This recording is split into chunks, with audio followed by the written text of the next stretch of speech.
Don't you know who you are? These people held you by the collar, held you in place so you couldn't move, learn, do nothing by yourself. Also, they can stay ahead of you. Do you understand what that means? That means that they know how powerful you all are. They know how powerful a black woman is. They know how powerful a black man is. Because if they didn't, guess what?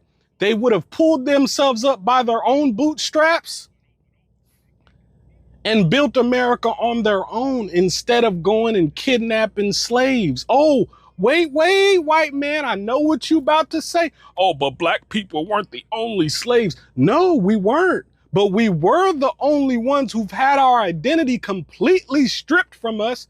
We are the only ones who have been completely separated and don't even know the origins of African Americans. Oh, but Africa sold you guys into slave. No.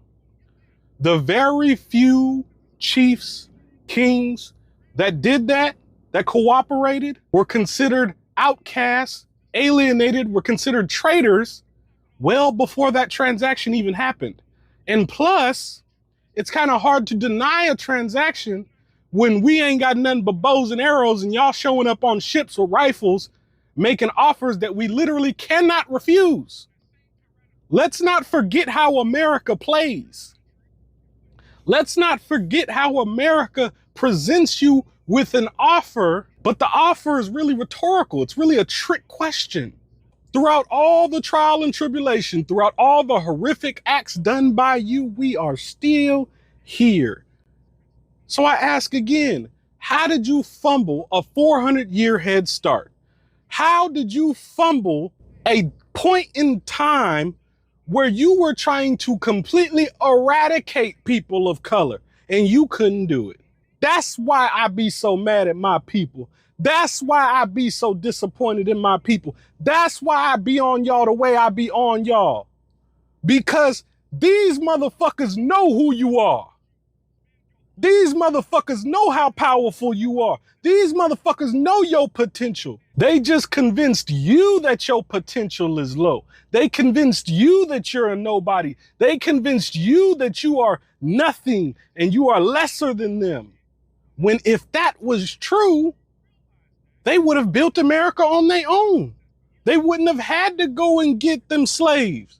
They wouldn't have had to deal with Africa at all. They wouldn't have had to take out loans from that same tyrannical place that they say they fled from. They wouldn't have had to create alliances with France. They wouldn't have had to use Christianity to start the slave trade if they were so great. How did y'all white folks mess up a 400-year head start? It's the same thing.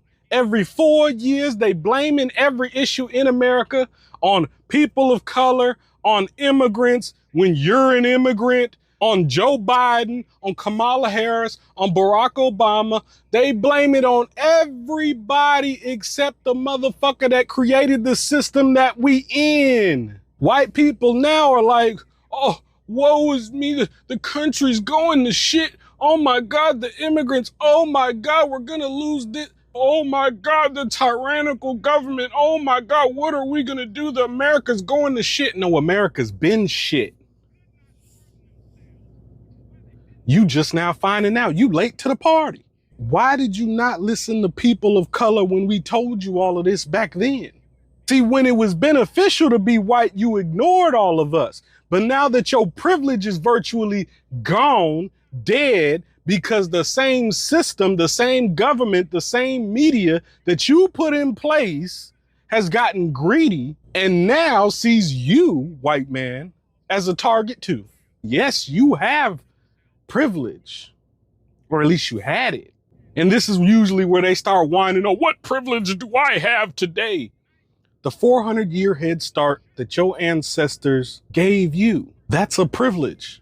The fact that y'all were allowed to run full sprint as far as you can run while everybody else was held in place trying to run.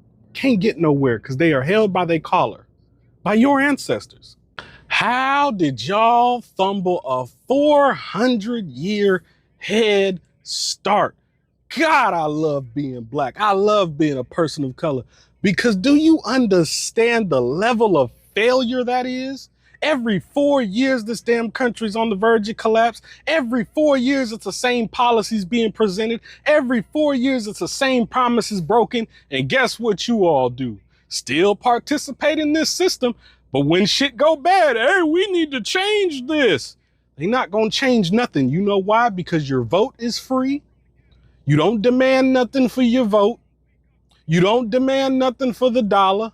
You don't demand nothing for nothing. So why would they respect you? Why would they help you? Why would they rebuild America in the image it's supposed to be in when you're paying for corruption? Why would the devil change the devil's ways if you keep playing the same game that the devil likes to play? Here go the whites. It's Kamala Harris, it's Joe Biden, it's Barack Obama. No. It's America.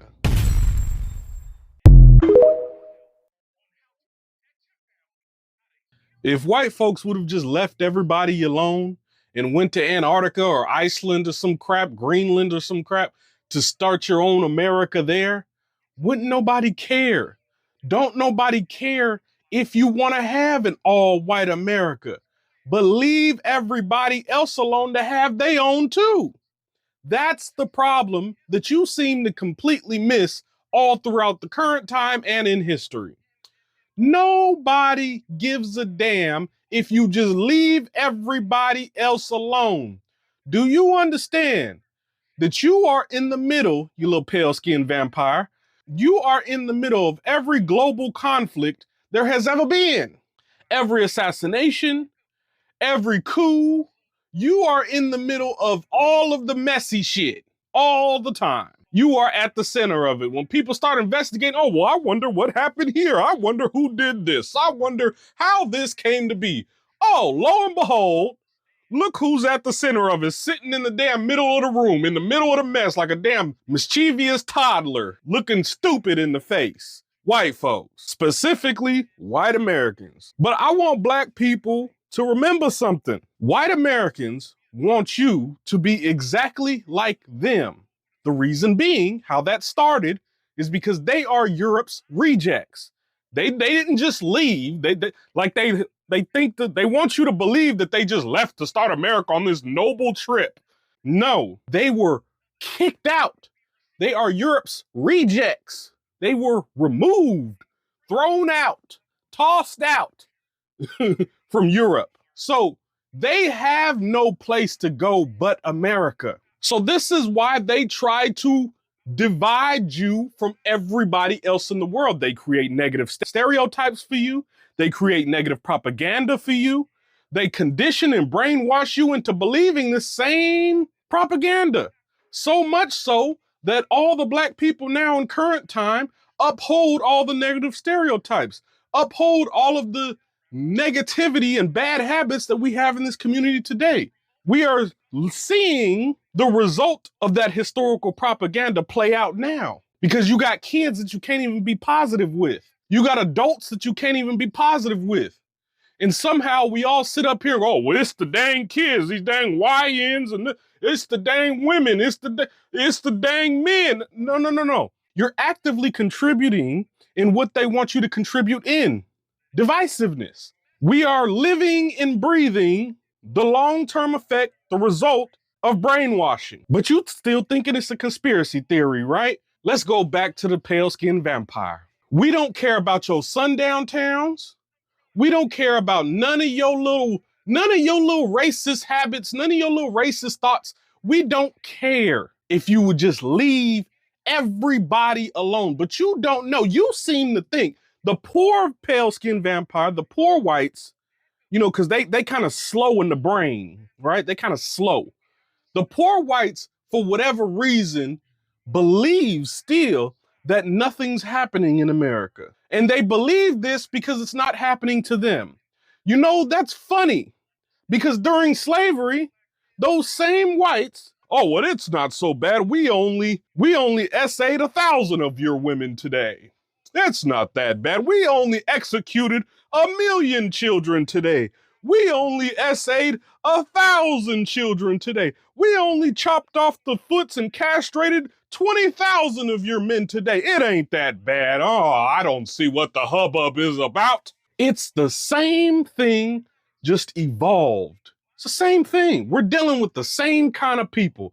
Now they just troll you. Now there is a marketplace for Black trauma. There's a marketplace for Black outrage. There's a marketplace to keep you triggered. There's profit margin in it. People can post videos on these apps triggering you and make money. Let them have their racism. Let them have their sundown towns. Let them have a white country build a Black one. Let us have our Black sundown towns then. Let us have everything they gonna have.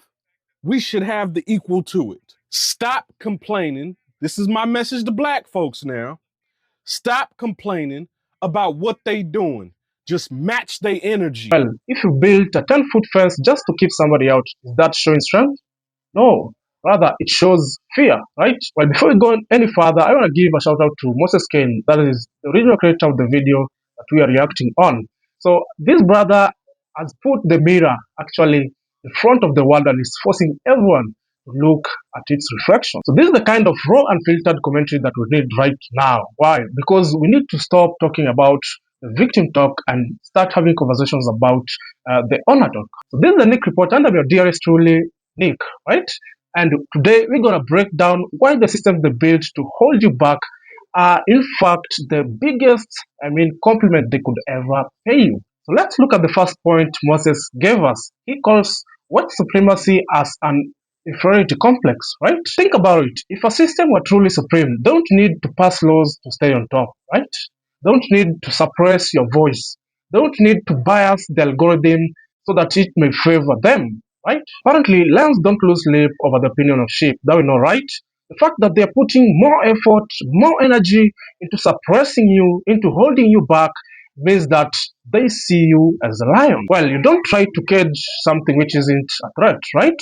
Their constant need to assert dominance or to assert superiority or to assert control over you means that they fear you and they know that their time is up.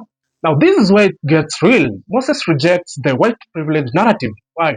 Because when you focus on somebody else's life, when you focus on what they say, on what they do, on what they think about you, they become your main objective. It simply means that you make them the main character of your life, right? So you're basically saying that, oh, I can't win because the whites have a head start. No. Look at the history and look at the resilience that we've had over all the 400 years that we've been in America. Despite every obstacle, we, the Black community, drive the culture, right?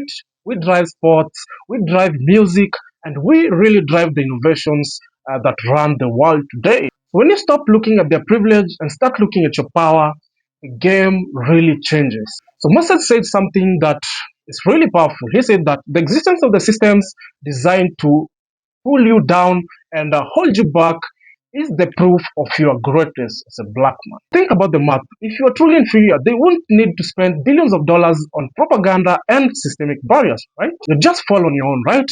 But you don't. Rather, you thrive, you innovate, you lead, and you are the reason why the world is thriving as it is today. Do you know what that means? It means that the resistance you see today is but the wind resistance of moving at high speeds. So don't complain about the barriers. Rather, realize that the barriers are there because they are terrified of what you can do, the limits you can push, and go when you break through, right? What we need is psychological liberation to stop looking for validations from a system that was never built for us, right? Meaning we stop asking for a seat at the table and start building the room in which the table sits, right? That means that we start to build our own businesses, funding our very own schools, and protecting our neighborhood, right? So true power is when you don't even look back to see whether they're watching, right? Because you are too busy building your kingdom. So we have to stop this victim mentality and move into the victim mentality, right? I want to hear from the builders in the comments. Are you ready to stop asking about privilege and start talking about power? Are you? So shout out to Moses Kane again for this wonderful insight and this beautiful illumination that he has given us. So this is the Nick Report, and I'm your host Nick. And if you're new to this channel, consider to subscribe, like, and share. Until next time, stay vigilant and stay with the victor mentality.